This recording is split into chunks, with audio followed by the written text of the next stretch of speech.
ঠিক এক বছর আগের এই দিনে ঠিক এই সময় আমরা একটা তীব্র সম্ভাবনার মুখোমুখি হয়েছিলাম। সময়টা ছিল কঠিন কিন্তু স্বপ্নময়। যাদেরকে স্নোফ্লেক কিংবা ফেসবুক জেনারেশন বলে তুচ্ছ করেছিলাম অনেকেই, আমরা অদ্ভুত বিস্ময় লক্ষ্য করেছিলাম। গুলির সামনে দুহাত প্রসারিত করে দাঁড়িয়ে তারা আমাদের এনে দিয়েছিল জুলাই। দীর্ঘ ১.৫ দশকের অন্ধকার থেকে মুক্তি মিলেছিল আমাদের।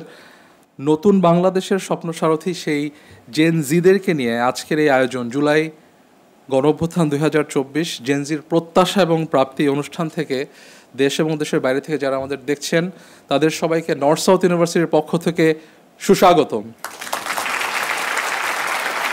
আপনাদের হোস্ট হিসেবে আমি আছি Omar Nasif Abdullah, senior lecturer, department of marketing international business, North South University, এবং আমি একই সাথে কাজ করছি as a faculty advisor, North South University debate club. আজকের এই আয়োজনে আমাদের পেছনে আছে South Asian Institute of Policy and Governance, North South University, সহ-আয়োজক হিসেবে আছে North South University debate club. আপনারা বুঝতেই পারছেন সুপ্রিয় দর্শক শ্রোতা, আমার সামনে যারা আছেন তাকে আমি বলি ভবিষ্যৎ বাংলাদেশের স্বপ্ন সারথি। আজকে আমরা আপনাদের কথা শুনতে চাই, কিন্তু খেয়াল করেছেন নিশ্চয়ই আমাদের স্টেজ আলোকিত করে আছেন ৩ জন বিশিষ্ট অতিথি। আমি তাদের সাথে আপনাদের পরিচয় করে দিতে চাই, তারা নিজ গুণে প্রত্যেকেই পরিচিত। মাঝখানে আছেন আমাদের নর্থ সাউথ ইউনিভার্সিটির সম্মানিত vice chancellor professor doctor Abdul Hannan Chowdhury. জেনে থাকবেন নিশ্চয়ই তিনি একই সাথে নোবেল বিজয়ী প্রতিষ্ঠান গ্রামীণ ব্যাংকের বর্তমান কর্ণধার। আমাদের সাথে আছেন শিক্ষক, গবেষক, লেখক, চিন্তক, যার চিন্তাভাবনা আমাদেরকে অনেক বেশি প্রলুব্ধ করে আরও চিন্তা করতে, তাকে প্রশ্ন করতে, নর্থ সাউথ ইউনিভার্সিটির ডিপার্টমেন্ট অফ হিস্ট্রি অ্যান্ড ফিলসফির বর্তমান অধ্যাপক, পরিচিত মুখ ডক্টর সলিমুল্লাহ খান। আমাদের সাথে আছেন আমাদের সম্ভবত খুব জনপ্রিয় মুখ, রিলেটিভলি নতুন রাজনৈতিক নেতাদের মধ্যে যার উচ্চারণ স্পষ্ট এবং সাহসী, যার রাজনৈতিক জ্ঞান মুগ্ধ করার মতো, রাজনৈতিক বিশ্লেষক ব্যারিস্টার ফুয়াদ আবদুল্লাহ। আমরা আমাদের পক্ষ থেকে সবাইকে স্বাগত সম্বোধন জানাই। আমি প্যানেলিস্টদেরকে স্যার একটু বলে রাখি আপনাদের সবাইকে যে এটার আমরা ডিকনস্ট্রাক্টেড একটা সেট আপে কথা বলতে চাই। আজকে আমরা স্টেজে যাব কম, আমরা শুনবো বেশি। তো আজকে আমরা আমাদের প্রথম সেশনটা শুরু করতে চাই আপনাদের কথা শুনে, সুতরাং আমরা আপনাদের কথা শুনতে চাই। আজকে প্রথম প্রশ্ন আজকের এই সেশনে আমরা জুলাই গণঅভ্যুত্থানের প্রথম বছরে পদার্পণ করছি। যেই স্বপ্ন, যেই সাহস ছিল জুলাই গণঅভ্যুত্থানের পেছনে, জুলাই গণঅভ্যুত্থানের 1 বছর পর সেই স্বপ্ন আর সাহসের ব্যাপারে আপনারা কী ভাবছেন? আমরা আপনাদের কথা জানতে চাই। কে কথা বলতে চান? আসসালামু আলাইকুম, আমি আশির হামিদ মোস্তফা, পড়াশোনা করছি নর্থ সাউথ ইউনিভার্সিটিতে সিভিল অ্যান্ড এনভায়রনমেন্টাল ইঞ্জিনিয়ারিংয়ে। ধন্যবাদ সকল অতিথিদের। আপনার প্রশ্ন উত্তর আমি আমার মতামত জানাতে চাচ্ছি। আমরা দেখেছিলাম 1 বছর আগে, এই 5ই আগস্ট বা 1 বছর আগের এই সময়টাতে আমরা সকল দল মত নির্বিশেষে আমরা সকলে একটা ঐক্যমতে এসেছিলাম, কিন্তু আমরা দেখেছি 1 বছর পরে সেই ঐক্যটা একদম ধ্বংসের পথে বা ধ্বংসের প্রান্তে। আমরা হয়তো যে উদ্দেশ্য, যে আকাঙ্ক্ষা এবং যে চেতনা নিয়ে জুলাই গণঅভ্যুত্থানে সকলে একমত হয়েছিলাম, যে পরিপূর্ণ প্রত্যাশাটা ছিল, সেটা হয়তো পরিপূর্ণভাবে আমরা পাইনি। হয়তো এখানে আমরা অনেকেই বিভিন্ন স্টেক হোল্ডার যারা আছে তারা অনেকেই দায়ী বা অনেক ষড়যন্ত্র থাকতে পারে, কিন্তু আমরা অত্যন্ত দুঃখের সাথে জানাচ্ছি বা অত্যন্ত এটা দুঃখের বিষয় যে আমরা যে চেতনায়, যে বিশ্বাসে, যে স্বপ্নের জন্য আমরা আন্দোলন করেছিলাম সেই স্বপ্নটা আমাদের ধরা হয়নি। এটা আমাদের একটা অপ্রাপ্তি। সেই স্বপ্ন ধরা হয় নাই কেন ভাবছেন এই কথা? যে বিভিন্ন স্টেক হোল্ডারদের, বিভিন্ন রাজনৈতিক দল আছে, আমরা সকলে জুলাই অভ্যুত্থানে আমরা সকল রাজনৈতিক দল, সকল মতের মানুষ, বাম দল, ডান দল, সকলে আমরা ঐক্যমতে ফ্যাসিস্ট হাসিনাকে বিদায় করতে আমরা ঐক্যমতে পৌঁছেছিলাম। কিন্তু ক্ষমতার লোভ বা ক্ষমতার পাশাপাশি থাকার জন্য আমরা হয়তো আমাদের নৈতিকতাকে অনেকেই বিসর্জন দিয়ে দিয়েছি, যার কারণে আমরা আজকের এই অপ্রাপ্তি। সুতরাং ক্ষমতার লোভ আপনার একটা কারণ বলে মনে হচ্ছে? জি, আমার মনে হয় ক্ষমতার লোভ। কারা কারা একমত হচ্ছেন তার সাথে? ওকে, এরপরে কে বলতে চান? আমরা শুনতে চাই। আসসালামু আলাইকুম রহমতুল্লাহ। আমি Sheikh Mustafiz, department of media communication and journalism, এবং 24-এর ছাত্র আন্দোলনের নেতৃত্ব দানকালে 18ই জুলাই আমি গুলিবিদ্ধ হয়েছিলাম মেরুলবাড এলাকায়, যখন শুনতে পেয়েছিলাম আমার ব্র্যাক ইউনিভার্সিটির ভাই বোনদের গুলি করা হচ্ছে। তো এখানে 2টা বিষয় আসছে, একটা হচ্ছে প্রত্যাশা এবং প্রাপ্তি। প্রত্যাশা অনেক বড় ছিল আমাদের, কারণ আমরা যখন দেখেছিলাম তখন আমার বয়স 10-11 বছর। আমার পরিবারে আমার বাবা এবং চাচারা 3 জনই সেনা কর্মকর্তা। তো একজন শহীদ হয়েছেন, আপনার বড় চাচা, বাবাও ছোট চাচা 2 জনই রিটায়ার্ড করেছেন। তো যখন আওয়ামী লীগ প্রথম ক্ষমতায় আসলো, আসার কিছুদিনের মাথায় যে হত্যাকাণ্ডটা ঘটালো আপনার পিলখানা দরবার হলে 57 জন সেনা কর্মকর্তা, তো তখন থেকে আমরা বুঝে গিয়েছিলাম যে বাংলাদেশের যে সার্বভৌমত্বর যারা রক্ষক তাদেরকে সিলেক্টিভলি মার্ডার করা হয়েছে, তাদেরকে সিলেক্টিভলি শেষ করে দেওয়া হয়েছে একটা রাজনৈতিক দলের মদতে এবং তাদের রাজনৈতিক সিদ্ধান্তে। সেটা এখন প্রমাণিত হয় যখন আমরা খবর পাই যে এই ছাত্র হত্যার পরিকল্পনা এটা হতো আসাদুজ্জামান খান কামাল, স্বরাষ্ট্রমন্ত্রী ছিলেন যিনি শেখ হাসিনা, তার বাসায় বসে যে কোথায় কিভাবে এই ম্যাস কিলিংটা চালানো হবে। তো এটা যে রাজনৈতিকভাবেই হয়েছিল পিলখানার হত্যাকাণ্ড সেটা এখনো প্রমাণ হয়নি। এটা হলো প্রথম, তারা ক্ষমতা এসে করলো। দ্বিতীয়ত শাপলা হত্যাকাণ্ড করা হলো, একই রাজনৈতিক দল। আমরা মনে করতাম যে এই বিচার একদিন হবে, কিন্তু যখন নির্বাচন আসতো আমরা বুঝতাম যে একটা সুষ্ঠু নির্বাচন হলে এদেরকে হয়তো বা নামিয়ে ফেলা যাবে। তখনই দেখতাম পুরো প্রশাসন ব্যবস্থা, নির্বাচন ব্যবস্থা তারা কুক্ষিগত করে আবার ক্ষমতায় চলে আসতেছে। তো এবার যখন দেখলাম যে একটা মুভমেন্ট শুরু হচ্ছে এবং এই মুভমেন্ট যারা করছে তাদেরকে গুনে গুনে মারা হচ্ছে, তো এরপরে তো আমরা প্রাইভেট ইউনিভার্সিটি স্টুডেন্ট, আমরা কি বসে থাকতে পেরেছিলাম? আমাদের গায়ে হয়েছিল এই হত্যাকাণ্ড? আমাদের গায়ে হয়নি। তখন বুঝতে পেরেছি যে না, এবার একটা হিস্ট্রিক্যাল পয়েন্ট তৈরি হয়েছে যেখান থেকে হয়তোবা এদের অধঃপতন করা যাবে। তো ইনশাল্লাহ এই চেতনা নিয়েই নেমেছিলাম 18 জুলাই, 15-16 জুলাই থেকে, যে এবার এর একটা ন্যস্ত করে ছাড়বো। সেই চেতনার ব্যাপারে আপনার বর্তমান অবস্থান? সেই চেতনা আলহামদুলিল্লাহ সফল হয়েছে 5ই অগাস্ট। আমাদের রক্ত বৃথা যায়নি। এবার তো হয়ে গেল, অভ্যুত্থান তো হয়ে গেল। এখন অভ্যুত্থান বা বিপ্লব এটা পরিপূর্ণতা পাওয়ার জন্য যে আকাঙ্ক্ষা নিয়ে অভ্যুত্থানটা ঘটানো হয় সেটার বাস্তবায়ন না হওয়া পর্যন্ত সেটা বিপ্লব হয় না, অভ্যুত্থান হয় না। বাহ, বেশ চমৎকার চমৎকার। আমরা আর কার কাছ থেকে শুনতে চাই? আসসালামু আলাইকুম, আমি Fahim Shahri, I am from English department.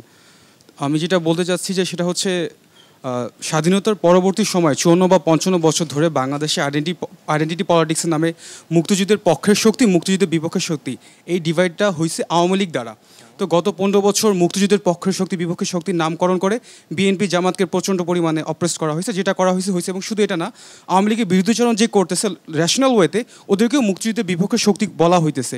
তো এই যে আইডেন্টিটি পলিটিক্সের নামে এই নোংরামিটা স্বাধীনতার 54 বছর করার ফলে অ্যাজ এ বাংলাদেশে আমি মনে করি we have nothing to offer for the world. We have 180 million people and what we have, আমরা completely fail as a nation. This is what I believe.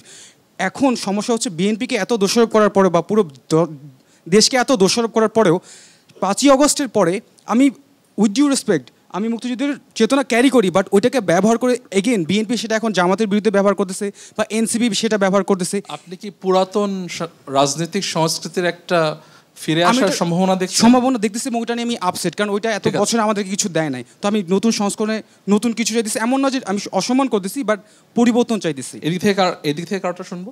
জি, আসসালামু আলাইকুম, আমি মোহাম্মদ ফারহান, সিএসসি ডিপার্টমেন্টের একজন স্টুডেন্ট, নর্থ সাউথ ইউনিভার্সিটি।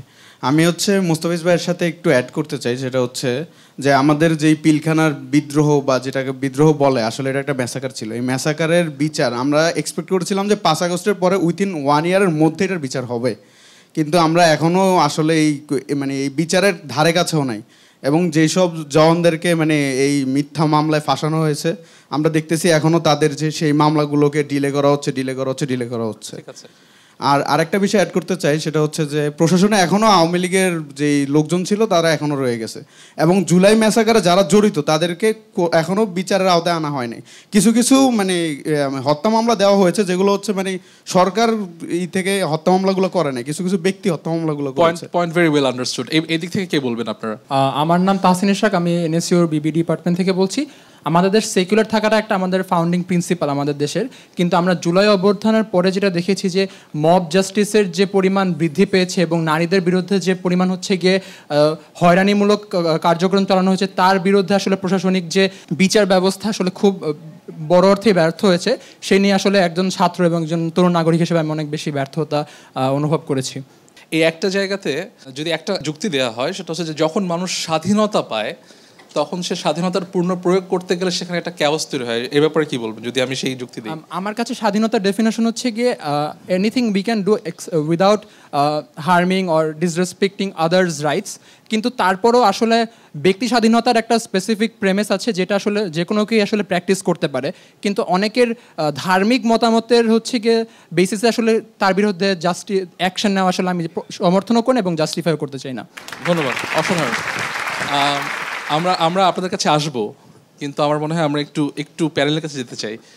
আমি প্রথমে doctor Abul Hannan Chowdhury স্যারের কাছে যাব। স্যার, আপনার 4 দশকের একটা লম্বা শিক্ষক জীবন এবং প্রশাসনের জীবন, আপনি যখন জুলাইতে আমাদের ছাত্রদেরকে দেখছিলেন তারা রাস্তায় নেমে আসছিল, কি মনে হচ্ছিল তখন আপনার? জুলাইকে আপনি কোন দৃষ্টিতে দেখেছেন?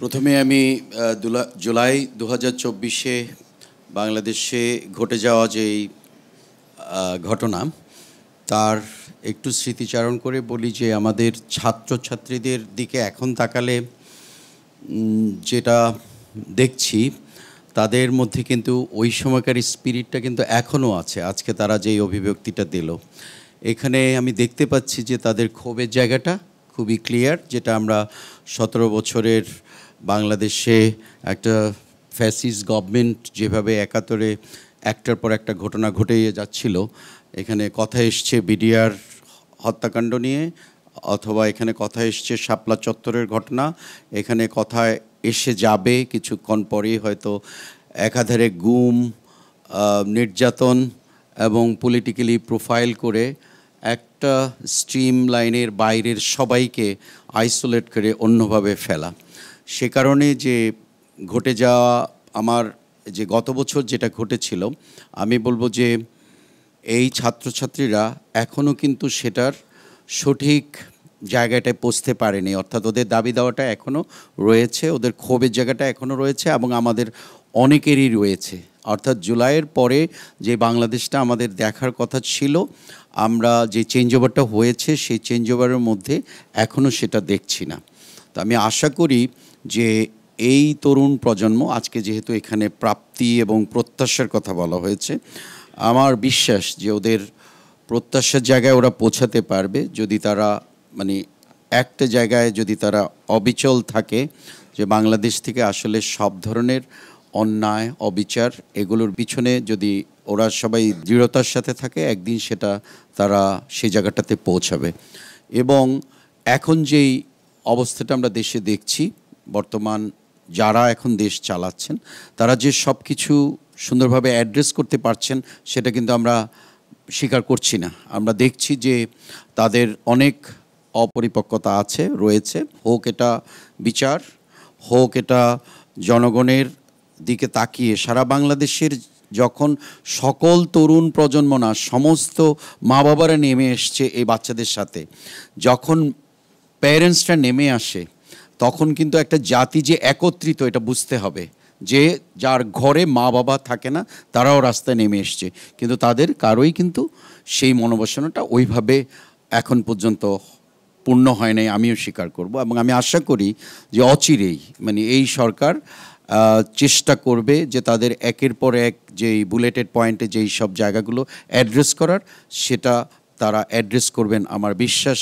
আগামী কিছু মাসের মধ্যেই, এটা যদি না করে তাহলে কিন্তু একসময় এই সরকারকেও কিন্তু জবাব মানে ওইভাবে না হলেও অন্তত নিজেদের বিবেকের কাছে জবাব দিতে হবে যে বাংলাদেশের 1500 ছাত্রছাত্রী এবং অগণিত মানুষ কিন্তু বিরোধী দলেরও অগণিত মানুষ কিন্তু বছরের পর বছর তারা সাফার করেছে এবং নিরীহ মানুষ মারা গিয়েছে, সেগুলোর জবাব কিন্তু একদিন আমরা কিন্তু মানে আমরা নিজেরা বিবেক থেকে সেটা কোনোভাবে করতে পারবো না। তো আমার বিশ্বাস যে সেই জায়গাটাতে আমাদের যেতে হবে। স্যার, আপনার কাছে আসবো আবার। ডক্টর সলিমুল্লাহ খান স্যার, আপনার কাছে যেটা জিজ্ঞেস করতে চাই, 71-এর ব্যাপারে আপনার ভাবনা আমরা জেনেছি, আপনার ক্রিটিক্যাল আন্ডারস্ট্যান্ডিং আমরা শুনতে পেরেছি। আপনি নিশ্চয়ই 90-এর ছাত্র গণ অভ্যুত্থানে নিজেই ছিলেন সেখানে। 24-এর গণ অভ্যুত্থানকে বিগত সমস্ত আন্দোলনের প্রেক্ষাপটে কোনো মৌলিক ইউনিক কোনো একটা জায়গা থেকে দেখা যায়?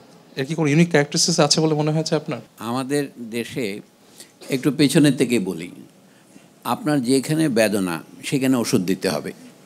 যে আন্দোলনগুলি কেন হয়, ধরুন পাকিস্তান আমলে 1947 সন থেকে শুরু করলে 1970 পর্যন্ত কোনো সাধারণ নির্বাচন হয়নি। তদুপরি যে নির্বাচন হয়েছিল পূর্ববঙ্গ প্রাদেশিক পরিষদে 1954 সনে, সেটা হয়েছিল পৃথক নির্বাচন ব্যবস্থার ভিত্তিতে, যেটা ব্রিটিশ সরকার 1909 সনে প্রথম মূলনীতি হিসেবে চালু করেন। তার মানে সাধারণ আসনগুলিতে হিন্দুরা ভোট দেবেন আর মুসলমান সদস্যদের ভোট দেবেন শুধু মুসলমান ভোটাররা, অর্থাৎ ভোটার ব্যবস্থা পৃথক। এটা 1919 সন থেকে বাস্তবে চলে, 1935 সনের 37 সনের নির্বাচনে চলে, 46 সনের নির্বাচনে চলে, 54 সনেও তাই ছিল। এইটা কারণটা কী ছিল? যেহেতু পূর্ব বাংলা ছিল পাকিস্তানের মধ্যে সংখ্যাগরিষ্ঠ প্রদেশ, যার জনসংখ্যা 1947 ছিল 63 ভাগ পাকিস্তানের, 56 ভাগ নয়, এবং পশ্চিম পাকিস্তানের 4টি প্রদেশ মিলে ছিল 37 ভাগ। তখন তারা জানতো যে যদি সাধারণ নির্বাচন হয়, অর্থাৎ গণতন্ত্রের মাধ্যমে হয়, তাহলে পূর্ব বাংলায় ক্ষমতায় আসবে। এটা অনেকে আমরা ভুলে যাই। 1950-এর দশকে পূর্ব বাংলার সদস্যরা সবসময় লড়াই করেছে স্বায়ত্ত শাসন শুধু নয়, পূর্ব বাংলার অধিকারের জন্যে। এটা শুধু 66 সনের 6 দফার মাধ্যমে হয়েছে, কথাটা ঐতিহাসিক সত্য নয়। কিন্তু 1956 সনে আওয়ামী লীগের থেকে যিনি প্রধানমন্ত্রী হয়েছিলেন, হোসেন শহীদ সোহরাওয়ার্দী, তিনি বললেন যথেষ্ট সাম্য হয়ে গেছে, আমাদের যা পাওয়ার আমরা পেয়ে গেছি, শতকরা 50-50 হবে। যেখানে শতকরা 63 থেকে 56-তে নেমে এসেছিল জনসংখ্যা, সেটাকে উনি 50 ধরে নিয়ে পশ্চিম পাকিস্তানের 4টাকে 1 ইউনিট ধরার ব্যবস্থা করেছিলেন। সেটা আইয়ুব খান বাস্তবায়ন করেন। আমি বলছি আইয়ুব খান একটা এমন নির্বাচন দিয়েছিলেন যেটাকে বলে বেসিক ডেমোক্রেসি। তার মানে সমগ্র জনতার, নারী পুরুষ নির্বিশেষে তিনি সকলের ভোটাধিকার হরণ করেছিলেন। সেটা সীমিত করেছিলেন কেবল সারা পাকিস্তানে 80,000 ইলেকটোরাল কলেজের মেম্বার থাকবে, মানে ইউনিয়ন পরিষদের সদস্যরা। তারা ইউনিয়ন পরিষদের চেয়ারম্যান নির্বাচন করবেন, প্রাদেশিক পরিষদের সদস্য নির্বাচন করবেন, জাতীয় পরিষদের সদস্য নির্বাচন করবেন এবং প্রেসিডেন্ট নির্বাচন করবেন। তার মানে আপনি প্রেসিডেন্টকে ভোট দিতে পারবেন না। আমি আমার আশঙ্কার কথা বলছি, প্রত্যাশার চাইতে এখন আমরা ঐক্যমত কমিশন এবং অন্য জিনিসের নামে এখন যে কুল্লুপানা চক্কর বলে একটা কথা আছে বাংলায় শুরু করেছি, সেটা কি হচ্ছে, একটা দ্বিতীয় পরিষদ হবে এবং সেখানে সরাসরি নির্বাচন হবে না, বরঞ্চ রাষ্ট্রপতির হাতে, পত্রিকায় দেখলাম পরশুদিন, 3 ভাগের 1 ভাগ আসনে মনোনয়ন দেওয়ার অধিকার রাষ্ট্রপতির জন্য সংরক্ষিত রাখা হবে। কিন্তু রাষ্ট্রপতি কীভাবে নির্বাচিত হবেন, এগুলো আর বহু প্রশ্ন রয়েছে। আমি এই জন্য বলছি এইখানেও দেখা যাচ্ছে আবারও পরোক্ষ নির্বাচনে যাওয়ার একটা আয়োজন হচ্ছে। স্যার, আপনাকে একটু কমপ্লিমেন্টারি একটা কোয়েশ্চেন করব। আমার মনে পড়ছে জুলাই আপনার খুব সাহসী উচ্চারণের কথা, 1 দফার একটা ঘোষণা আপনার কাছ থেকে এসেছিল। আমার যে প্রশ্ন ছিল আমি সেখানে একটু ফেরত যাই। এই জুলাইতে আপনি এখনকার জেনারেশনের মধ্যে তাদের আন্দোলনের স্পিরিটের মধ্যে এমন কোনো ইউনিক পার্সপেক্টিভকে দেখেছিলেন যেটা আপনার কাছে মনে হয়েছে জুলাই 24কে অন্যান্য কোনো আন্দোলন থেকে কিছুটা হলো আলাদা করতে পারে? আমি তো বলছি 24-এ মানুষ যখন প্রাণ দিতে গিয়েছিল, সেটা বলেছেন আমাদের ছাত্র বন্ধুরা, বলছেন যে আমরা একটা দুঃশাসন, একনায়কত্ব, স্বৈরাচার এবং ফ্যাসিবাদের মুখে মুখে হয়েছিলাম, সেটা থেকে অব্যাহতি পাওয়াটাই ছিল আমাদের লক্ষ্য। সেটা অর্জিত হয়েছে। কিন্তু মানুষের মধ্যে এখন আমরা বলি কি কারণে এই আন্দোলনটা হলো, লোকে সকলেই বলে এটা কোটা আন্দোলন, মানে হয়তো কোটাতে যে বৈষম্য, ছাত্ররা নাম দিয়েছে, ঠিক কোটা বিরোধী নয়, বৈষম্য বিরোধী আন্দোলন। অত বৈষম্য কথা তো আসমান থেকে নাজেল হয়নি। 1971 সনেও আমরা বলেছিলাম বাংলাদেশের গণতন্ত্র বা প্রজাতন্ত্র প্রতিষ্ঠিত হবে 3টা লক্ষ্যকে সামনে রেখে। সেটা এপ্রিলের ঘোষণাপত্রে ছিল। একটা হচ্ছে বৈষম্য বিরোধী, যেটাকে শব্দটা ছিল সাম্য।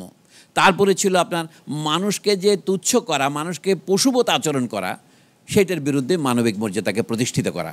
আর সবচেয়ে বড় কথা হচ্ছে সুবিচার প্রতিষ্ঠা করা। দুনিয়ার যে কোনো দেশে নতুন রাষ্ট্র প্রতিষ্ঠিত হলে রাজার ক্ষমতার জন্য 2টো জিনিস অনিবার্য। তিনি মুদ্রা ব্যবস্থা প্রবর্তন করবেন এবং তিনি বিচারালয় প্রতিষ্ঠা করবেন। আপনার আইন চলে কিনা এবং আপনার মুদ্রা চলে কিনা, এটাই আপনার সার্বভৌমত্বের নির্দেশক। তো সেই হিসেবে আমরা ভালো ঘোষণা দিয়েছিলাম, কিন্তু সেটা তো বাস্তবায়িত হয় নাই। সেটার সাথে প্রথম বিশ্বাসঘাতকতা শুরু হয়েছে 72 সনে। এই যে 72 সনের সংবিধান রক্ষার জন্য এখন বিএনপি যে অথবা অন্যান্য বামপন্থী দল যখন উদ্গ্রীব হয়েছে, কি তারা 4 মূলনীতির জন্য প্রাণ দিতে চাচ্ছে। কিন্তু এই 4 মূলনীতি যে 3 মূলনীতিকে হত্যা করা, সাম্য, মানবিক মর্যাদা এবং সামাজিক ন্যায় বিচারকে হত্যা করে তারা এই যে কোথা থেকে ঘোষণাগুলি এসেছিল, জাতীয়তাবাদ, এটা এমনকি তাজউদ্দিন আহমদ 1971 সনের 22শে ডিসেম্বর ঢাকায় ফিরে বিমানবন্দরে যে তেজগাঁও বিমানবন্দরে যে বক্তৃতা দিয়েছিলেন, তাতে এটা উল্লেখ ছিল না। তাহলে আমরা 3টা মূলনীতিকে অবলম্বন করে দেশ করব। শেখ মুজিবুর রহমান ফিরে আসার পর এটা যুক্ত হয়েছে।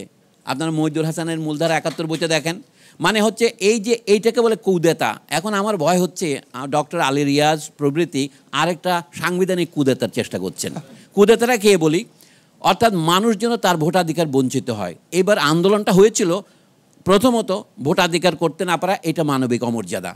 তরুণেরা শুধুমাত্র চাকরির জন্য আন্দোলন করেছে আমি মনে করি না। এটা হচ্ছে তাদের যে মর্যাদাহানি হচ্ছে। মানুষ শুধু রুটিতে বাঁচিবে না, তার জন্য ঈশ্বরের বাক্য লাগিবে। বাইবেলে যে কথা আছে, মানুষ তার মর্যাদার জন্য লড়ে। আপনার জীবনের চেয়ে অনেক মূল্যবান কি?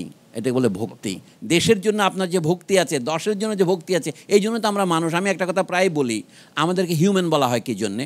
বলা হয় যে মানুষ মরলে অন্য মানুষ কবর দেয়, সেই জন্যেই। তো আমরা যদি আমাদের নিজেদেরকে কবর দিতে না পারি, যদি লাশ গুম করে ফেলা হয়, তখন এটা আমার চাকরির জন্য আন্দোলন করেছি বলা যায় না। মানবিক মর্যাদার জন্য লড়াই করেছি, আমরা সুবিচারের জন্য লড়াই করেছি।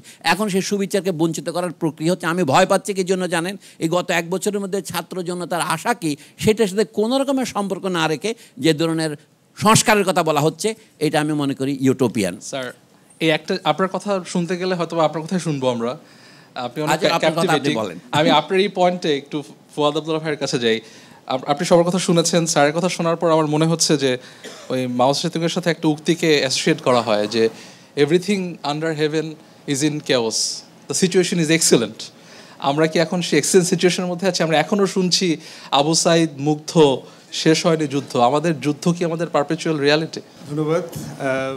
ছাত্রদের প্রোগ্রামে আসলে এবং নর্থ সাউথ পার্টিকুলার, আমি একটা গানের কথা এখন ইয়াংদের সামনে সবাইকে বলি আর কি, যেটা আসলে রোমান্টিক গান না, এটাকে তো আমি রেভলিউশনারি গান মনে করি আর কি। যে কারা যেন ভালোবেসে আলো জ্বেলেছিল, সূর্যের আলো তাই নিভে গিয়েছিল, আমায় প্রশ্ন করে নীল ধ্রুবতারা। জুলাইয়ে আপনারা যারা রাস্তায় ছিলেন, নর্থ সাউথ বিশ্ববিদ্যালয়ের প্রত্যেকটা ছাত্রছাত্রী হচ্ছে একটা নীল ধ্রুবতারা, এবং আপনাদেরকে স্যালুট। বাংলাদেশের যেই তরুণরা মানে লাখে লাখে কোটিতে কোটিতে রাস্তায় আবাবিলের মতো নেমে এসেছিল, ইটস আনপ্রেসিডেন্টেড হিস্টোরিক্যাল ইভেন্ট। বামতাত্ত্বিক বদরুদ্দিন ওমর ভাই একটা লেখাতে উনি বলেছেন যে ওনার এই উপমহাদেশের গণ অভ্যুত্থান এবং আন্দোলনের লড়াইয়ের যে ইতিহাসগুলো ছিল, সেটা অ্যাসেস করে ওনার কনক্লুশন হচ্ছে যে এই লেভেলের গণমানুষের অংশগ্রহণ আমাদের কোনো আন্দোলনে ছিল না, এবং সেটা সম্ভবও ছিল না টেকনোলজির কারণে। আমাদের যুদ্ধ বলেন অথবা 52, 66 এগুলোতে প্র্যাকটিক্যালি পসিবল ছিল না। তো সেই জায়গাতে আসলে প্রাপ্তি প্রত্যাশার জায়গাটাতে আসলে বুঝতে হবে যে আসলে স্বপ্ন কোনটা। স্বপ্নটা পরিষ্কার হইলে আপনার রোড ম্যাপটা নিয়ে হতাশ হওয়ার সুযোগ তৈরি হবে না। জুল ভার্নসের 80 দিনের বিশ্বভ্রমণ পড়েছেন কেউ? Around the world in 80 days, অথবা যদি কেউ মুভি দেখে থাকেন আর কি, সে বিখ্যাত বাচ্চাদের মুভি। বাট বাস্তবে দেখেন জুল ভার্ন নিয়ে পরবর্তীতে যারা ক্রিটিক করেছে, সে প্রচুর ইউটোপিয়ান কাজ করেছে না? কিন্তু হিস্টোরিক্যালি কি প্রমাণ হয়েছে? প্রত্যেকটা জিনিস ইনভেনশনের মধ্য দিয়ে বাস্তবে এসছে না? বাস্তবে এসছে। আপনি দেখেন থুনবার্গ, এই যে গ্রিটা থুনবার্গ, যে সুইডিশ ক্লাইমেট ক্যাম্পেইনার, একটা বাচ্চা মেয়ে না, আপনার 15 বছর বয়সে বাবা মার সাথে ঝগড়া করে পার্লামেন্টের সামনে গিয়ে একা একটা প্লাকার্ড নিয়ে বসেছিল। আজকে ক্লাইমেট কনফারেন্সগুলোতে কোনো ইভেন্ট ইন্টারন্যাশনালি পসিবল না গ্রিটা থুনবার্গকে ছাড়া। পসিবল না। কিন্তু 15 বছর বয়সে যে পার্লামেন্টের সামনে দেখবেন পুরাতন একটা ছবি আছে, এরকম একটা প্লেকার্ড নিয়ে একা বসে আছে, স্নো পড়তেছে, বৃষ্টি পড়তেছে, শীত, এমনিতে এগুলো বিশ্রী দেশ আপনার, খুবই আবহাওয়া ওয়াইজ আর কি, এরকম একটা জায়গাতে বসে আছে একা একা। তখন তাকে মানুষ পাগল বলছে না? যে একটা মানুষ, তো স্বপ্নটা একটা পাগলামেটে জিনিস। এইটা যদি কেউ মনে করে থাকে যেটা আসলে একটা 3 মাসের ব্যাপার, 2 মাসের ব্যাপার, 36 দিনের ব্যাপার, কয়েকটা স্লোগান লিখে দিলাম, একটা বন্দোবস্ত তৈরি করতে হবে, আর ঘুম থেকে উঠে বারবার চেক করতেছি যে এটাই হইল কিনা, অটো হয়ে গেল কিনা। মানে ব্যাপারটা তো এরকম না যে আপনি অ্যালার্ম দিলেন, ঘুমায় গেলেন, আর ঘুম থেকে ওঠার পরে আপনি দেখতেছেন যা যা লিখে আসলাম গতকালকে ওয়ালে, কিছু তো বাস্তবায়ন হয় নাই। সব আগের মতো লাগতেছে না? সব কিছু আগের মতো লাগতেছে। আপনি ভূমি অফিসে যাবেন, আপনি দেখবেন আগের মতোই ঘুষ দিতে হচ্ছে। আমার সলিম ভাই হচ্ছে আমার ডিপার্টমেন্টের সিনিয়র ভাই, এত ভালো মেধাবী লোক হওয়ার পরেও ঢাকা বিশ্ববিদ্যালয়ে শিক্ষক হইতে পারে নাই, আগেও পারে নাই, এখনও পারে নাই। তাহলে হুট করে কিভাবে পারবে? এটা প্র্যাকটিক্যাল কিনা? এখন আমরা যদি কাউন্টার কোশ্চেন করি আর কি, কেনেডির মতো করে জিজ্ঞাসা করি যে ask me not what the country had done for you, rather ask you self what you had done for the country. ওই যে 24-এর স্লোগানে দেয়ালে দেয়ালে আপনারা যেগুলো লিখে দিয়েছিলেন, সেগুলো বাস্তবায়ন করবার জন্য গত 11 মাসে আপনারা কি করেছেন? এই প্রশ্নটা কি ভ্যালিড কোশ্চেন কিনা? আমার জায়গা থেকে, আপনার জায়গা থেকে আপনি কি করেছেন? আপনি চান যে বাংলাদেশে দুর্নীতি হবে না, কিন্তু আপনি 5ই আগস্টের পরে দুর্নীতি বন্ধ করবার জন্য কয়টা প্ল্যাকার্ড নিয়ে কয়টা সরকারি অফিসের সামনে হাজারে হাজারে লাখে লাখে গিয়ে মানববন্ধন করেছেন? আপনি চান আপনার বাসটা রাস্তায় সাপের মতো করে চলবে না, বাঁকা হয়ে ঘুরবে না, সে এক জায়গাতে থামবে এবং এক জায়গাতে নামবে, আপনাকে আমাকে কুকুর বিড়ালের মতো উঠাবে না, নামাবে না। আমরাও যখন 90-এর দশকে স্কুল কলেজে যেতাম, ওই মুড়ির টিন ছিল এখানে, কুড়িল বিশ্বরোড দিয়ে যেত, যাদের গুড এনাফ মানে যাদের বয়স হয়েছে তাদের হয়তো মনে থাকবে, ওই মুড়ির টিনে উঠতাম, ঝুলে ঝুলে যেভাবে যেতে হতো, যেভাবে উঠতে হতো, বিলেত ফেরত বাস্তবতায় এসেও 2023, 24, 25-এ আপনি একইভাবে বাসে ওঠেন। আমরা এখনও একইভাবে বাসে উঠি, মাঝখান দিয়ে উঠি, মাঝখান দিয়ে নামি। আপনারা কয়জন লাখে লাখে গিয়ে বিআরটিসি ভবনটা ঘেরাও করেছেন? তাহলে যেই লেভেলের অংশগ্রহণের মধ্য দিয়ে একটা পরিবর্তন হয়েছে 36 দিনে, সেই লেভেলের আর কি কি কাজ আপনারা গত 10 মাসে করেছেন, 11 মাসে করেছেন? তাহলে someone else is gonna build the cat। তাহলে ব্যাপারটা এরকম হয়ে যাচ্ছে না যে আপনার স্বপ্নটা শুধু ফোন বুকে লেখা আছে, অ্যালার্মে লেখা আছে, যে আপনি রাতের বেলা অ্যালার্ম দিয়ে রেখেছেন 10টায় ক্লাস, 9টায় উঠতে হবে এনএসিতে যাওয়ার জন্য। ঘুম থেকে উঠলেন, চলে গেলেন এনএসিতে, গিয়ে দেখলেন যে everything is fine and all right. রাষ্ট্র তো এইভাবে তৈরি হয় না। তাই আমি যখন তরুণদের সাথে মিশছি খুবই হতাশ। ভাই, হতাশা দূর করবার জন্য আপনার তো একটা পিল হইলেও তো খাইতে হবে। What have you done? আপনি কি লড়াইটা করেছেন? মানে মুগ্ধ জীবন দিয়ে পানি খাওয়া সাইদরা শহীদ হয়ে গেছে, দে হ্যাড ডান সামথিং, তাই না? এই 1400 শহীদ আর the only people who are the really master mind and who deserves credit. বাকি অল এলস আমরা কি? মানে আপনি কিভাবে আশা করছেন যে ওই রক্তের যে দেয়াল লেখনগুলো ছিল, নতুন বন্দোবস্তের কথা ছিল, সেগুলো বাস্তবায়ন হয়ে যাবে? ওটার জন্য আপনার লড়াইটা কোথায়? স্বাধীনতার পরে দেখেন 1776-এ আমেরিকা স্বাধীন হইল। স্বাধীন হওয়ার পরে তাকে 30 বছর আবার যুদ্ধ করতে হইল কেন? Why? The northern forces and the Confederate forces কেন লড়াই করলো কেন? কার মূর্তি কোথায় থাকবে না থাকবে সেই লড়াইটা কি এখনও করতে হয় নাই? ফ্লয়েড জর্জের আন্দোলন দেখেছেন? 2 বছর আগে একটা কৃষ্ণাঙ্গকে আমেরিকাতে পুলিশরা চাপে ধরে মেরে ফেললো না? মনে আছে আপনাদের? Why the whole Americans busted into civil rights movement? Why? দেশ তো স্বাধীন, ফান্ডামেন্টাল রাইটস আছে, কনস্টিটিউশন আছে, সুপ্রিম কোর্ট আছে, ইনস্টিটিউশন ফাংশন করছে। Why they had to come out in millions in the cities and even in Europe? স্লেভারির business করতো, সেই মূর্তিগুলোকেও অক্সফোর্ড, কেমব্রিজ থেকে, ব্রিস্টল থেকে, বার্মিংহাম থেকে ছুঁড়ে ফেলতে হয়েছে 2022 সালে। তাহলে কি লড়াইটা 1776 ছিল না 2022-এ একটা লড়াই আছে? এই প্রশ্নটা আমি আপনাদের কাছে যেতে চাই। একটা প্রশ্ন করি, এই আগামী বছর যদি নির্বাচন হয়, যেটা আমরা আশা করছি হবে, কারা কারা ফার্স্ট টাইম ভোটার হচ্ছেন? হাত তোলেন। কারা কারা ফার্স্ট টাইম ভোটার হচ্ছেন নেক্সট ইলেকশনে? ভোট আগে নাকি সংস্কার আগে? আমরা যেই স্বপ্ন নিয়ে জুলাইয়ে অংশগ্রহণ করেছিলাম, সেই স্বপ্নের বাস্তবায়ন কি ভোটে নাকি সংস্কারে? সংস্কার আর ভোট কি একে অপরের মুখোমুখি? কে বলতে চান? ওকে, এই কর্নার শুরু করি। আন্দোলন পরবর্তী সময়ে আমাদের প্রত্যেকের প্রত্যাশা ছিল একটা নতুন বাংলাদেশের, একটি সংস্কার হওয়া একটি রাষ্ট্রের। তো এর জন্য তখন যদি আপনি এই জনমত নিতেন, বেশিরভাগের জনমতটা আসতো যে সংস্কার আগে নির্বাচন পরে। কিন্তু সংস্কার মানে নতুন সরকারটা গঠন হওয়ার পর যেই পেইসে এগিয়ে এসেছে, যেখানে আমাদের এখানে মব জাস্টিসের কথা বলা হলো, যেই মানে বাংলাদেশে যে বেসিক জিনিসগুলো, মানে বেসিক একটা রাষ্ট্র কন্ট্রোল করার জন্য যে বেসিক জিনিসগুলোর দরকার পড়ে, সেই জিনিসগুলো যখন মেইনটেইন করতে আমরা সরকারের পক্ষ থেকে বেশ কিছু, আমি ফেলিয়ারই বলবো, ফেলিয়ারের মতো জিনিসপত্র আমরা দেখেছি। এরপরে বাংলাদেশের সাধারণ জনগণের সেই প্রত্যাশার জায়গাটা কমে গিয়েছে এবং সেখান থেকে আমাদের যে ইলেকশনের যে ইমার্জেন্সিটা, ইলেকশনের যে আর্জেন্সিটা এগিয়ে এসেছে এবং সেখানেই সংস্কারের প্রত্যাশার থেকে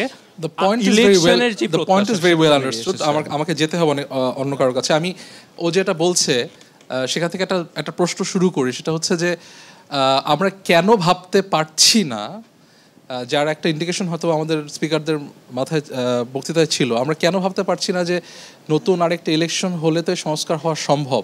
যদি ইলেকশন হলেই সংস্কার হওয়া সম্ভব হয়, আমরা সংস্কার অবসেসড কেন হব, ইলেকশন অবসেসড কেন না? সংস্কার বলতে আমি যেটা বুঝি, আমার দেশের সব সিস্টেম খুবই স্বাভাবিকভাবে চলবে এবং সিটিজেন্সদের জন্য তাদের পক্ষে কাজ করবে, নট দেয়ার অপোজিট। লাইক আমরা যখনই কোনো কাজ করতে যাই, কোনো সরকারি মন্ত্রণালয় হোক বা যে কোনো কাজ, অ্যাজ আ সিটিজেন আমি কতটুকু সার্ভিস পাই আসলে গত 16 বছরে আমরা এটা দেখেছি এবং গত 1 বছরেও এটা আমরা আসলে উপলব্ধি করছি যে এটা খুব বেশি একটা পরিবর্তন হয়নি। সেই জন্য আমি মনে করি যে সংস্কার জিনিসটা আগে প্রয়োজন, কিন্তু আমরা কাদের কাছ থেকে আশা করব? আমাদের রাজনৈতিক দল নতুন যারা হচ্ছে, শুরুতে একটা কথা বলা হতো জুলাই আন্দোলনের পরপর যে বিকল্প আমি, কিন্তু আমি কি বিকল্প হতে পেরেছি? এটা সবচেয়ে বড় প্রশ্ন। যে আলাদা রাজনৈতিক দলগুলো আছে বা নতুন করে গঠন হচ্ছে, তারা কি আসলেও বিকল্প হওয়ার মতো জায়গায় আছে বা তাদের কি সেই যোগ্যতা তৈরি হয়েছে এখনো? কারণ আমরা কিছু উদাহরণ কিন্তু আশেপাশে দেখতে পাচ্ছি যে আসলেও কি হচ্ছে আমাদের চারপাশে। সেই দিক থেকে আমরা কি বিশ্বাস করতে পারি রাজনৈতিক দলগুলোকে যে নির্বাচনের পরে হয়তো সংস্কার হবে? আর এখানে আরও একটা ভয় কাজ করছে যে এটাও কি মানে আমাদের পূর্ববর্তী রাজনৈতিক দলের মতোই ক্ষমতা পাওয়ার পরে ফ্যাসিস্টে পরিণত হবে কি না? কারণ তখন তাদের হাতে ক্ষমতা থাকবে, তখন আমরা চাইলেও আমাদের অধিকার আদায়ের জন্য দাবি করতে পারবো না। খুব চমৎকার একটা পয়েন্ট। এই পয়েন্টে আমরা প্রশ্ন জিজ্ঞেস করি, এই ক্ষমতা পাওয়ার পর আমরা কাউকে একই রকম ফ্যাসিস্ট হতে দেব না, এর সাথে সংস্কারের কোনো সম্পর্ক আছে? আমি যদি বলি যে সংস্কারটা কেন আগে, এতে আই থিঙ্ক 1 থেকে 2 দিন আগে আমি একটা পত্রিকায় দেখলাম যে বাংলাদেশের এডুকেশন সিস্টেমে এইচএসসি পাস মানে বাইরের কান্ট্রিতে ক্লাস 7 পাস। আচ্ছা, হ্যাঁ, তো সেখানে সংস্কার যদি আমার এডুকেশন সেক্টরে না হয় তাহলে আমি ইন ফিউচার 10 বছর পরে দেখবো একই অবস্থায় আছে। তাহলে আমি পরিচয়টা কী দিব? আমার শিক্ষার মানটা কোথায় উন্নত হচ্ছে? যদি আগের রিজিমের মতো বা এই 55 বছরে যে অবস্থায় আছে সেই অবস্থায় যদি থেকেই যায়, তাহলে আমার দেশের স্টুডেন্টদের ইন ফিউচারে পরিচয়টা কী হবে? বাইরের কান্ট্রিতে গেলে কী পরিচয় দিবে? তো অ্যাটলিস্ট শিক্ষার মানটা বৃদ্ধির জন্য আগে শিক্ষাটা যে সেক্টরটা সেটাকে রিফর্ম করা দরকার, সংস্কার করা দরকার। তো নির্বাচন তো এই 55 বছরে অনেক হলো, কিন্তু শিক্ষার খাত তো আর উন্নত হলো না, স্টুডেন্ট তো আর হলো না। নির্বাচন পিরিয়ড অফ টাইম পরে নির্বাচন হতে হবে, কিন্তু মিনিমাম যে সংস্কারগুলো প্রয়োজন এগুলো হতেই হবে, দেন নির্বাচনের দিকে আমরা যেতে পারি। আর ধন্যবাদ। আর কার কাছে যেতে পারি আমরা এখানে? আমি শরীফ মোহাম্মদ নাফিস শাহরিয়ার, অধ্যয়নরত আছি আইন বিভাগ, North South University. So the existing format of PM, the power the PM exercises এবং the chief advisor as well, এটাই অথরিটেটিভ। একটা এক্সিকিউটিভ একটা পজিশন এত পাওয়ারের অধিকারী, এত ক্ষমতার অধিকারী যে সে যা ইচ্ছা তাই একটা দেশে করতেই পারে। এই যে আমাদের দেশে তো হোম মিনিস্টার আছে, সে হচ্ছে পুলিশ মিনিস্টার হিসেবে আমাদের দেশে কাজ করে। জুলাই আগস্টে আমরা দেখেছি যে প্রাইম মিনিস্টার্স অফিস থেকে শ্যুট করার ডাইরেক্টিভ এসেছে। তাহলে হোম মিনিস্টারের কি প্রয়োজন? যে হোম মিনিস্টারের কাজ যদি প্রাইম মিনিস্টার করে দেয়, তাহলে এক্সিস্টিং যে ফ্রেমওয়ার্ক আছে, ডক্টর ইউনূস সরকার বা ইন্টারিম সরকারও কিন্তু একটা অথরিটেটিভ ফ্রেমওয়ার্কের ভিতরেই কাজ করছে, কারণ তারা তো আগের ফ্রেমওয়ার্কটা তো আর অবসলিট হয়ে যায়নি, ওই ফ্রেমওয়ার্কেই আমরা কাজ করছি। আমাদের যে আকাঙ্ক্ষা বা আমরা যে সংস্কারগুলো চাই, সেগুলো কি একটা অথরিটেটিভ ফ্রেমওয়ার্কের ভিতর থেকে পাওয়া সম্ভব? আমরা চাচ্ছি একটা ডেমোক্রেটিক ফ্রেমওয়ার্ক, কিন্তু সেটা আসবে somewhat of an authoritative framework. অসাধারণ।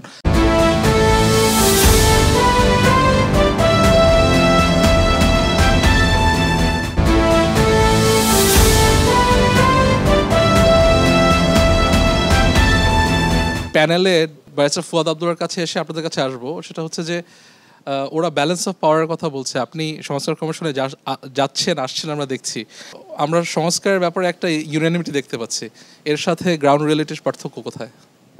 সংস্কার নিয়ে বেশি ভালো কিছু বললে তো সলিম ভাই আবার আমার উপর খেপে যাবে। এখানে মোটা দাগে অনেকগুলো সংকট আছে রাষ্ট্রের। এই যে আমরা যে বারবার আন্দোলন করতে হয়, রক্তের বন্যায় ভেসে যাবে অন্যায়, দিয়েছি তো রক্ত আরও দেব রক্ত, এটা তো আমি যখন ছাত্র রাজনীতি করেছি আমিও তো বলেছি।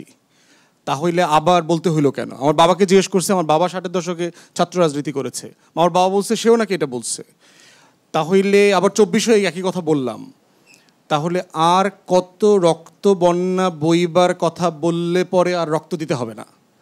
সংকটটা হচ্ছে আপনার একটা স্বাধীন ভূখণ্ড আছে, কিন্তু এটা রাষ্ট্র না।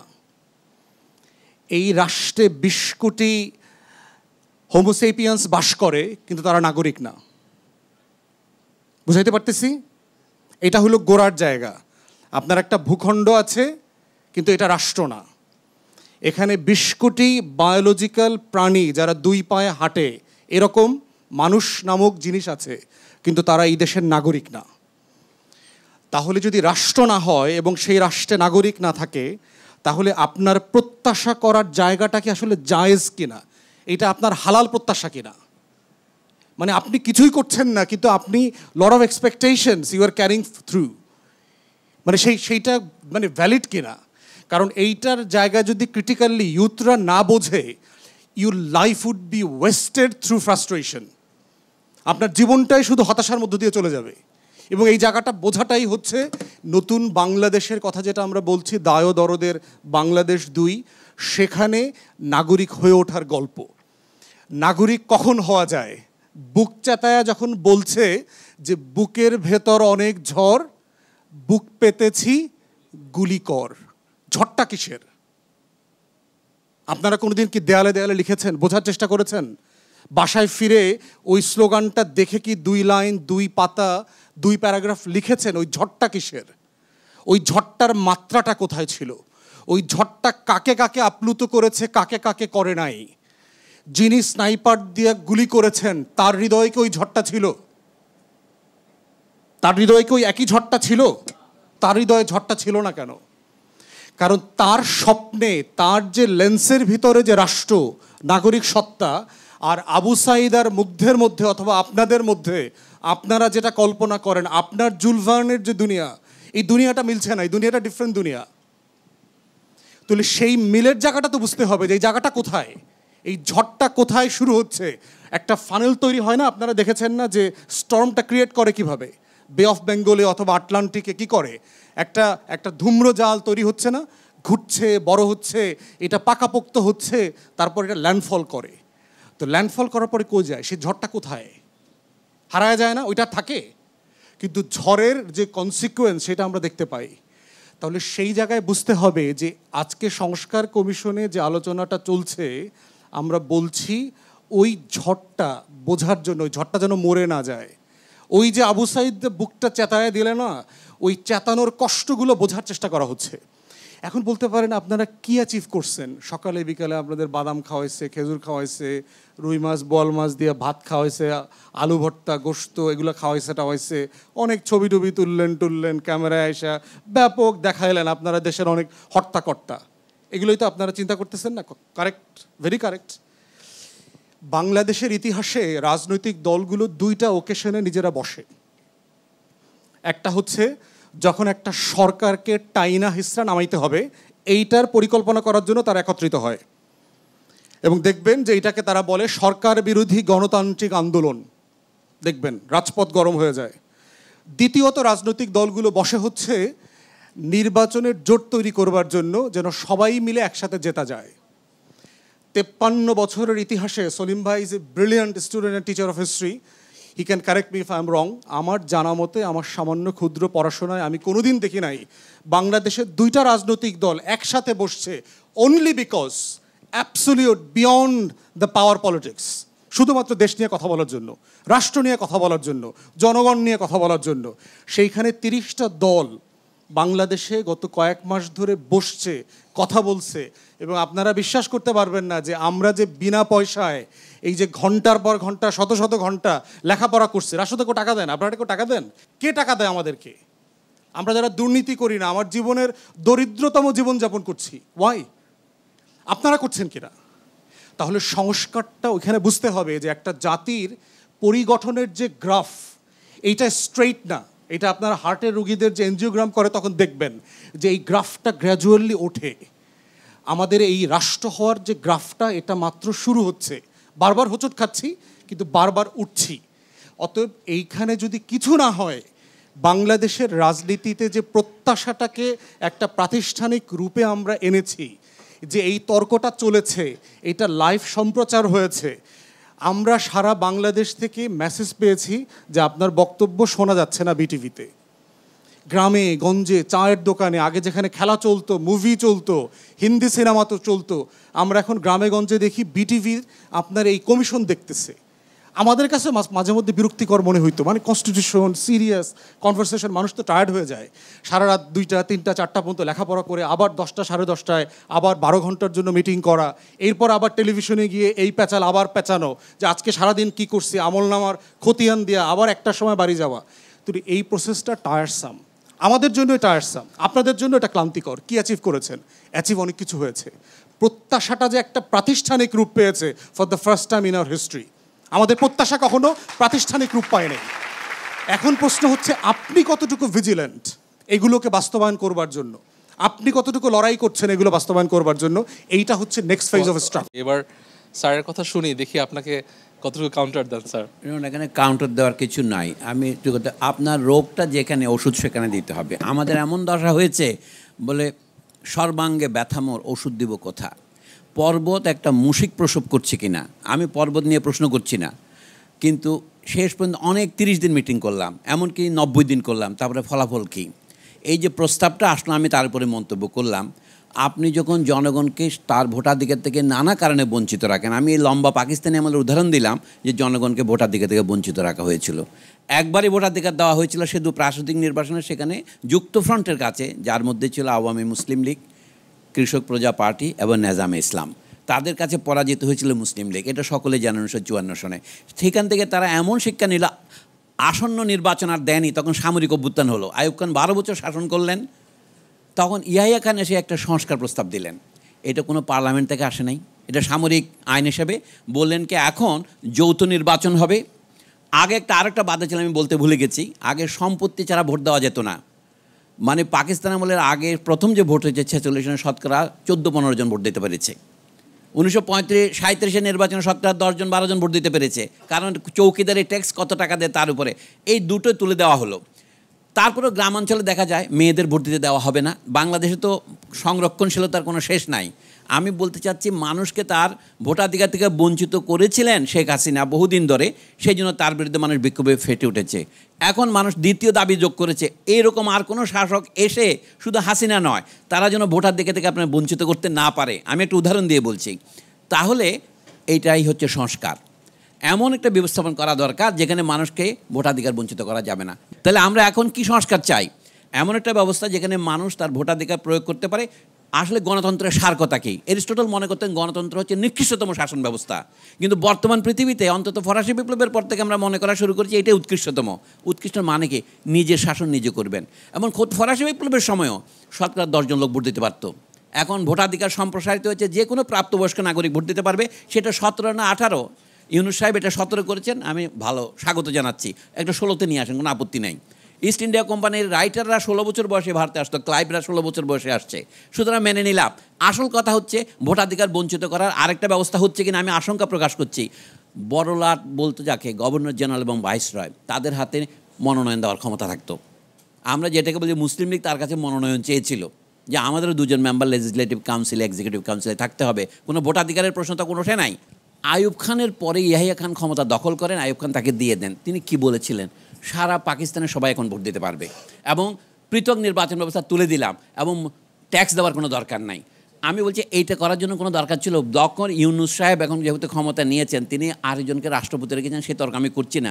তো একটু অর্ডিন্যান্স জারি করলেই তো হয়, ভোট এইদিকে দেওয়া হবে।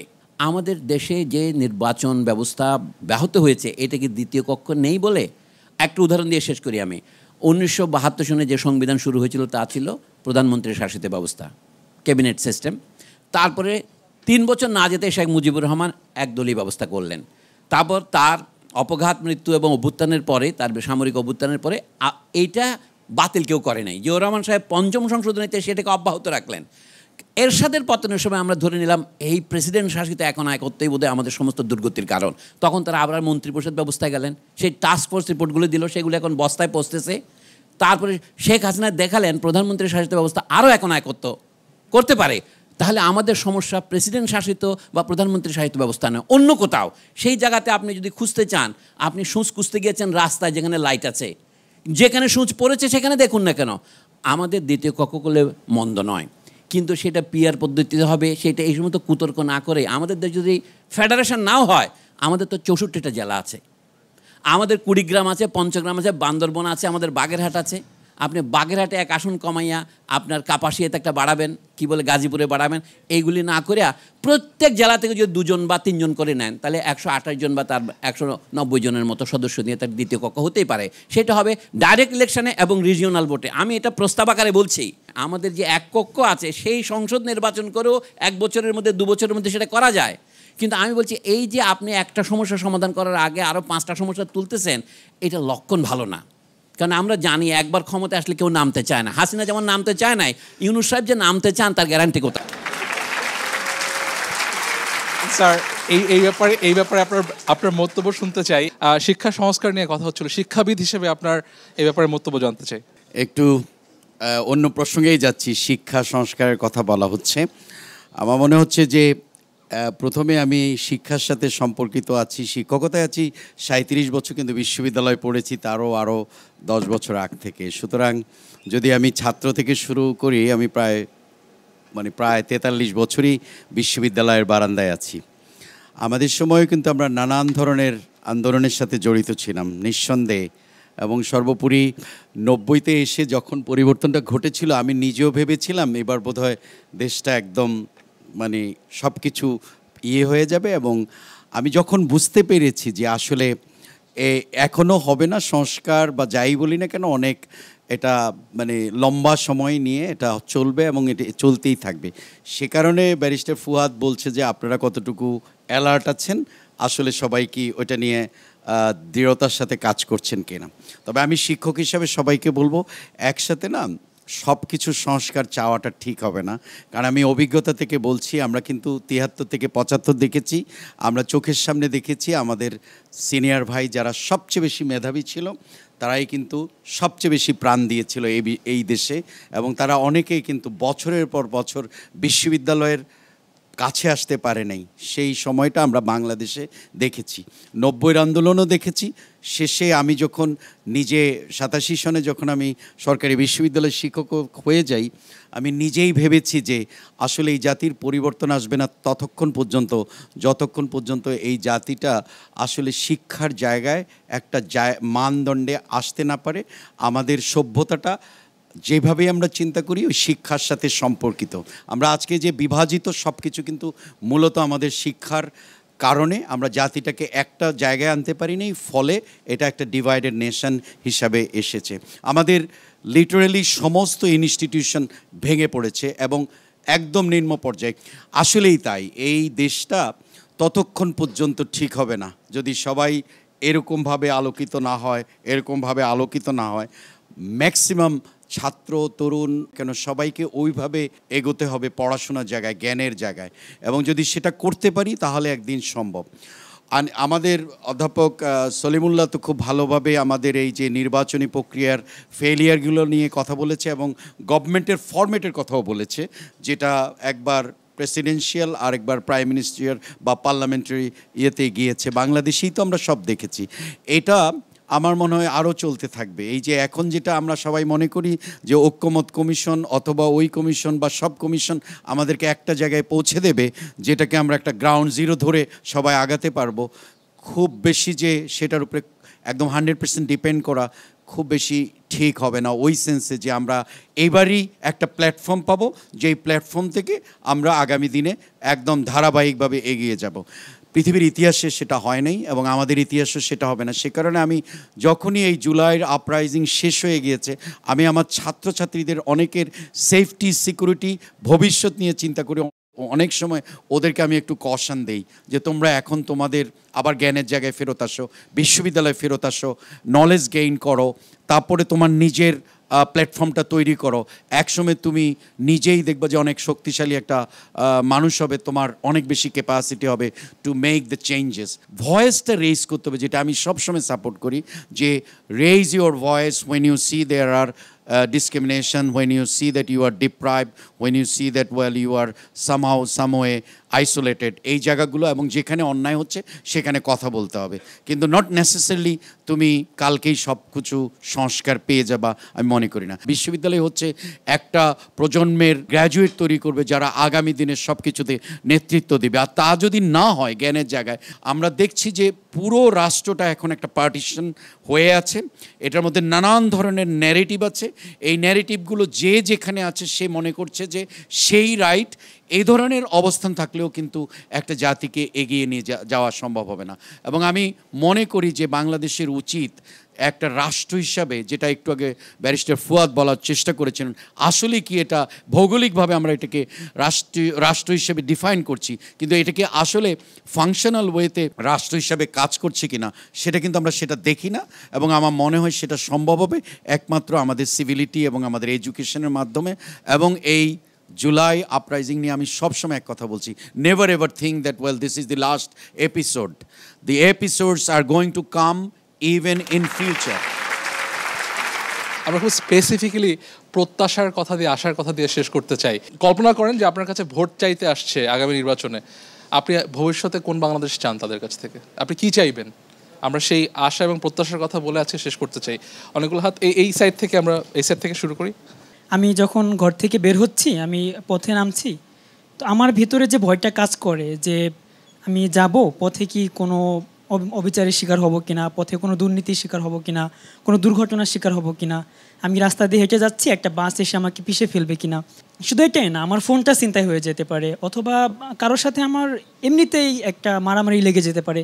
এই ধরনের নানা আশঙ্কার কথা আমার মনে ঘুরতে থাকে। অসাধারণ। নাগরিক সেফটি চাই, আমরা খুব স্পেসিফিক্যালি বলার চেষ্টা করব। আমরা সামনে শুনি একটু। আমি দুটো জিনিস খুব ছোট করে অ্যাড করতে চাই, আমাদের প্রত্যাশার জায়গাটা আসলে কোথায়। রিসেন্টলি যে মাইলস্টোন ট্র্যাজেডিটা হয়, সেখানে আমরা দেখতে পারি আমাদের জনগণরা হাজারটা প্রশ্ন করে, লাশ কি গুম করা হয়েছে কিনা, পাইলট কি লাস্ট মোমেন্টে ইজেক্ট করা হয়েছে কিনা। বাট যে সংস্কারের কথা আমরা চাই, সেখানে জনগণ আসলে এই প্রশ্নটা করলো না যে এত বছর ধরে এত পুরনো একটা মডেল কেন স্টিল নাও এয়ারফোর্স ইউজ করতেছে, কেন মিলিটারি যে ব্যয়গুলা সেখানে কেন স্বচ্ছতা কেন এনশিওর করা হয় না, বা কোনো কিছু করা হয় নাই। সংস্কার যারা করে জনগণ থেকেই তো হচ্ছে এই সংস্কারকের পর্যায়গুলোয় যায়, এই পোস্টগুলোতে যায়। যারা কিনা ওই পোস্টগুলো যায়, তাদের যদি কোয়েশ্চেন করার বা ডিপ ডাইভ করার এবিলিটি নাই থাকে, সংস্কার কোনোদিনও আসবে না। আমরা ওইখানে যাই। আসসালামু আলাইকুম, আমি আরএফএফ থেকে Roudushi, pharmacy department, North South University. আমার কাছে মনে হয় প্রত্যাশার জায়গাটা যেখানে আসবে, আমি নারী হিসেবে যেটা মনে হয়, আমার ঘর থেকে বের হওয়ার আগে আমার যখন প্রশ্ন আসে প্রতিবার যে আমি কি আসলেই বের হয়ে সেফ নাকি, আমি যে এখন বাসায় যাব আমি কি পথটাকে সেফ নাকি, এই প্রশ্নগুলো যাতে কমে আসে। একবারে তো নির্মূল হওয়া সম্ভব না, কিন্তু কমে আসে, এই প্রত্যাশা যাতে হয়। আর হচ্ছে সব জায়গায় সমান অধিকার আসা, সমান না হলে সমান অধিকারের কাছাকাছি কিছু একটা আসা, যাতে হচ্ছে সব জায়গায় প্রশ্নের জায়গা থাকতে হবে, নিরাপত্তার জায়গা থাকতে হবে, নারীদের সমান, এতটুকু প্রত্যাশা তো অবশ্যই থাকা উচিত। আমার মাঝখান থেকে নেই ব্যারিস্টার ফুয়াদ স্যার, তিনি একটা কথা বলেছেন জেএনজির প্রাপ্তি প্রত্যাশা নিয়ে বলেছেন যে এটা প্রতিষ্ঠিত হয়েছে। আমি মনে করি এটা প্রতিষ্ঠিত হয় নাই। জুলাই যে জুলাই গণঅভ্যুত্থানের পর আপনারা দেখবেন যে আমরা ম্যাক্সিমাম টাইম আমরা নিরাপত্তাহীনতা ভুগছি। বিশেষ করে আমরা মোহাম্মদপুরের চিন্তা করি, আমরা উত্তরের কথা চিন্তা করি, মিরপুরের কথা চিন্তা করি, এখানে ডাকাতি চিন্তা, আমরা নিজেরা প্রোটেস্ট করছি। এবং আপনারা চিন্তা করবেন যে সামরিক সরকার থাকার পরও তারা আমাদের সেফটি দিতে পারে নাই, অথচ এরশাদ বা জিয়ার আমলে কিন্তু তারা সেইভাবে স্ট্রিক্ট লেভেলে আমাদের প্রোটেক্ট করছে। এটা আমরা নিউজ পত্রিকায় পেয়েছি। ইভেন আমার আর একটা কথা, আমরা জুলাই অভ্যুত্থান করেছি, আমাদের কতটুকু সংস্কার হয়েছে যে কুয়েটের ভাইরা তাদের তারা শিক্ষা জীবনে ব্যাক করার জন্য তারা 161 দিন আন্দোলন করেছে, এবং তারা সেখানে ওখানে পড়ালেখা ব্যাক করতে তাদের ভিসির পর ভিসি চেঞ্জ করা লাগতেছে। ইভেন আমাদের আর একটা মেন্টালিটি চেঞ্জ করতে হবে, সেটা হচ্ছে কি আমাদেরকে একটা জিনিস মানতে হবে যে আমরা যে ফ্যামিলিতে বিল্ড আপ করি, সে ফ্যামিলির পিতামাতা থাকে, সে পিতামাতা একটা সন্তানকে জ্ঞান বুদ্ধি দিয়ে থাকে, হাই লেভেলে পড়ালেখা করায়, অথচ সেই সন্তান একসময় হয় কি পিতামাতার চেয়ে জ্ঞান বুদ্ধি বেশি হয়ে যায়। তাই বলে একসময় কি সেই পিতামাতাকে অবহেলা করতে হবে? যিনি আমাদের 1971 সালে যে প্রতিষ্ঠা করতে সাথী মার্চে যে ভাষণ দিয়েছে জাতির পিতা বঙ্গবন্ধু শেখ মুজিবুর রহমান, তার বাড়িঘর যে ভাঙাটা হয়েছে, তাকে যে অপমানটা করানো হয়েছে, এটাকে আসলে যৌক্তিকতা কারণ? আমাদের কি এটা চেতনা? আমরা জুলাই যে গণঅভ্যুত্থান করেছি, আমাদের মধ্যে কি সেই চেতনাটা নাই? আমরা একটা জাতির পিতাকে অসাধারণ আমরা শুনলাম। আমরা সামনে যাই। আমার কাছে মনে হয় সংস্কারের জন্য সব থেকে বেশি যেটা দরকার সেটা হচ্ছে সরকারটার প্রপার একটা রিফর্ম। বাংলাদেশে মেইনলি যে সমস্যা, যে প্রত্যেকবারই নির্বাচনে যতই সরকার আসছে না কেন এত বছর, মোস্ট প্রবাবলি সরকারের কোয়ালিফিকেশন নিয়ে কোনো দিন কেউ ওভাবে কোশ্চেন করে না। আমার কাছে মনে হয় সরকারের কোয়ালিফিকেশনটা সবার আগে, বা সরকার সিস্টেমটা কীরকম হওয়া উচিত এটা নিয়ে আগে সবার আগে একটা রিফরমেশন হওয়া দরকার। এবং আইন শৃঙ্খলা বাহিনীর যে অবস্থা, আমরা জুলাইয়ের টাইমে দেখেছি যে আইন শৃঙ্খলা বাহিনী সরকারের একটা পুতুল হিসাবে কাজ করে। হয়তো আমরা মনে করি যে মোস্ট প্রবাবলি সরকারটা পাশাপাশি মোস্ট প্রবাবলি আইন শৃঙ্খলা বাহিনীর একটা রিফরমেশন অনেক বেশি দরকার। অ্যান্ড যেটা সংস্কার হিসেবে আমরা আরও বেশি প্রত্যাশা করি সেটা হচ্ছে সরকার থেকে একটা ট্রান্সপারেন্সি থাকা, প্রত্যেকটা কথা আমাদের সামনে প্রকাশ করা, এবং সবথেকে গুরুত্বপূর্ণ হচ্ছে আমাদের জনগণের মতামতকে প্রায়োরিটি দেওয়া। তো আমরা মনে করি সংস্কার মানে ওই মোমেন্টে আসা শুরু হবে যে মোমেন্টে একটা সরকার আসার পর আমাদের প্রত্যেক মোমেন্টে আমাদের কথাগুলো শুনবে বা হচ্ছে কথাগুলো বলার সুযোগ থাকবে, আমাদের ভয়ে বাঁচতে হবে। আমরা অ্যাকাউন্টেবিলিটি চাই, নিঃসন্দেহে। আমার মনে হয় আমাদের আসতে হবে লাস্ট ওয়ান। ঠিক আছে, লাস্ট ওয়ান। আমিও কিছুটা ফার্স্ট্রেটেড স্যার। আমি জুলাই আগস্টে ছিলাম 18 তারিখ, পুরোটা সময় ছিলাম স্যার। মানে এত দীর্ঘ সময় ধরে যে আপনি ফার্স্ট্রেটের সাথে ডিল করতেছেন, এটা কেমন করে করতেছেন? কাজ সামটাইমস আমি আসলে নিজে হোপলেস ফিল করি। কাজ আমি যেটা এটা আমি আসলে জানতে চাইতেছি, কাজ আমি নিজে স্যার 2বার হচ্ছে, একবার পুলিশ গুলি করতে লাগছিল, একটা মেয়ে ছিল, ও আমাকে সেভ করছে, নট গনা লাই, ওইখান থেকে নিয়ে আসে। আরেকবার আমার মনে আছে 4টা বাসার মাঝখানে, বাসার বাউন্ডারি থাকে না, আমি ওখানে শুয়েছিলাম আধা ঘন্টা, কাজ ছাত্রলীগ ঘুরতেছিল অন্ধকারের মধ্যে, আমাকে ফোন দিয়ে পরে বের করে আসতে হয়েছে। তো এই সিচুয়েশনগুলো আমি ফেস করছি as a private university student. Because আমি যদি কোটা সিস্টেমের কথা বলি তো আমার তো এখানে ইনভলভ হওয়ার দরকার নাই, but I really care about my people, my land, so I am passionate about this. But sir আমি অ্যান্সারটা আসলে চাইতেছি যে ফার্স্টেশনের সাথে এত দীর্ঘ সময় ডিলটা কেমন করে করবো sir? Thank you very much. Yes sir. Sir আচ্ছা, শিওর। I want decentralisation. সব কিছু কেন ঢাকা শহরে? এই যে ডায়ালগগুলো হচ্ছে, আমরা যদি শুধু আমরাই কথা বলি, আমরা কতটা করতে পারবো যদি পুরো দেশে এটা না হয়? Where were you? You should have spoke much earlier. যখন আমরা সংস্কার নিয়ে কথা বলি, আমরা খুব অপর আকারে কথা বলি আর কি। সংস্কারটা আসলে কোথায় হওয়া দরকার? দেয়ালে দেয়ালে না এইখানে? সংস্কারটা আসলে কোথায় শুরু হওয়া দরকার? জালালউদ্দিন রুমির আপনার মসনবী শরীফ, তার একটা বিখ্যাত কাব্যগ্রন্থ আছে, পার্সিয়ান ল্যাঙ্গুয়েজে লেখা, এবং ইরানিয়ানরা এটা কোরআনের পরে সবচেয়ে গুরুত্বপূর্ণ ধর্মগ্রন্থ আকারে পড়ে। তো সেখানে 2 লাইন 4 লাইনের সনেটের মতো করে করে আছে আর কি, ওটা ট্যাবলেট বলে আর কি, কাইন্ড অফ। একটা বিখ্যাত তার উক্তি আছে আর কি, যে ইয়েস্টারডে আই ওয়াজ ক্লেভার, গতকালকে আমি চালাক চতুর ছিলাম, so I wanted to change the world, আমি দুনিয়াটা বদলে দিতে চেয়েছিলাম। আজকে আই অ্যাম অনলি ওয়াইজ, আমি আজকে শুধুমাত্র বুদ্ধিমান, I just want to change my self, আমি শুধু আমাকে বদলাতে চাই। তাহলে সংস্কারের আলাপটা শুধু রাষ্ট্রের দিকে ঠেলে না দিয়ে, দলগুলোর দিকে ঠেলে না দিয়ে, আমাদের মতো যারা ঘরের খেয়ে বনের মোষ তাড়াচ্ছি আমাদের দিকে ঠেলে না দিয়ে, সংস্কারের একটা দায় আপনাদেরকেও নিতে হবে। এইটা যতদিন পর্যন্ত আপনারা না নেবেন, শুধু আরেকজনকে বিড়ালের গলায় ঘন্টা বাঁধানোর জন্য দেবেন, ততক্ষণ পর্যন্ত কিছুই সংস্কার হবে না। তরুণরা হতাশ না হয়ে এগুলো থেকে লার্নিং লেসনের জায়গাতে যেতে হবে। আমরা একটা দেশ করে দিয়েছি বলে আমাদের পূর্বপুরুষ বাকি সবাই শুধুমাত্র দুধে কলায় বাঁচবে, রাষ্ট্র এইভাবে চলে না। রাষ্ট্রকে প্রত্যেক দিন, বাবা মা একসময় আমাদেরকে ছোটোবেলায় কাপড় পরায় দিয়েছে না, কাপড় পরা শিখাইছে না? না, এখন কি প্রত্যেক দিন বাবা মা পড়ায় না, আমাকে পড়তে হয়? সবাইকে যার যার কাপড় তার পড়তে হয় না? বাবা মা ছোটোবেলায় আমাকে খাইয়ে দিয়েছে না, কিন্তু এখন কি আমাকে প্রত্যেক দিন খাইতে হয় না? অতএব এই ফাইটটা, এই জেনারেশনাল ফাইটের দায়িত্ব আমাদেরকে নিতে হবে। ইনস্টিটিউশনাল রিফর্মের কথা হচ্ছে সবচেয়ে গুরুত্বপূর্ণ আলাপ। খাইসলত যারা বদলাবে না, তাদেরকে দিয়ে প্রতিষ্ঠান ভালো চলবে না। যাদের সুযোগ আছে, ওয়াই নেশনস ফেইল, একটা বিখ্যাত বই আছে যার লেখক 2 জন, ড্যারন এবং আচেমলুগলু, দুজনে নোবেল পুরস্কার পেয়েছে গত বছর অথবা তার আগের বছর সম্ভবত। সো আমি ইয়াংদেরকে বলবো, ফর গডস সেক প্লিজ আপনারা এই বইটা পড়েন, ওয়াই নেশনস ফেইল। এইটার ভিতরে হিস্টোরিক্যাল জায়গা আছে। আজকে যেহেতু সময় আমার হচ্ছে না, আমি এটা নিয়ে আর ফার্দার যাব না আর কি। বাট হতাশ হওয়ার মতো কোনো কারণ নাই। আপনার স্বপ্নটাকে সলিড করেন, রোড ম্যাপ তৈরি করেন, there is a light at the end of the tunnel for sure. Thank you sir. স্বপ্নের কথা শুনবো আপনার কাছ থেকে, ওরা স্বপ্নের কথা জানতে চাই আপনার কাছ থেকে। আমরা তো এখানে লেখাপড়ার মানুষজন সবাই লেখাপড়ার কথা বলেন, যে আমাদের প্রাথমিক শিক্ষা শতকরা 100 জন লোক এখনও পায় নাই কেন? আপনারা স্বাধীনতা গুনতে পারেন 55 বছর, আমি গুনি 80 বছর। ব্রিটিশরা যখন এই দেশ ত্যাগ করেছে, কিন্তু কবে ব্রিটিশরা এই দেশ ত্যাগ করলো সেটার কোনো উদযাপন দিবস করেছেন আপনারা? আমার বক্তব্য হচ্ছে প্রাথমিক শিক্ষা যে আমাদের হয়নি, শতকরা 100 জন লোক শিক্ষা পায়নি। শুধু একটা কথাই বলি, দক্ষিণ কোরিয়া এবং তাইওয়ানের অর্থনৈতিক উন্নতি নিয়ে আমরা খুব ঈর্ষা করি। 1950 সনে দক্ষিণ কোরিয়া, পাকিস্তান আর ভারতের অবস্থার মধ্যে বিশেষ ব্যাসকম ছিল না, কি যে ইকোনমিক স্ট্রাকচার অথবা কি ইন্ডিকেটারে দেখবেন।